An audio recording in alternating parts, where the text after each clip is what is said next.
So, ayan, magluluto tayo ng dinengdeng. Dinengdeng ng Ilocano. So, lagyan natin ng bagoong. So, lagyan natin ng imors. Ayan.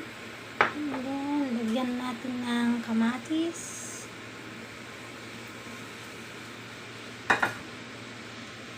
Lagay na din natin tong kalabasa.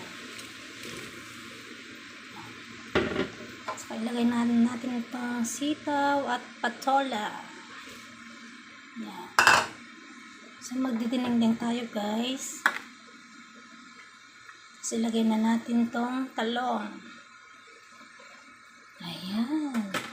So, lagyan na rin natin ng asin. Antayin natin maluto. Ayan.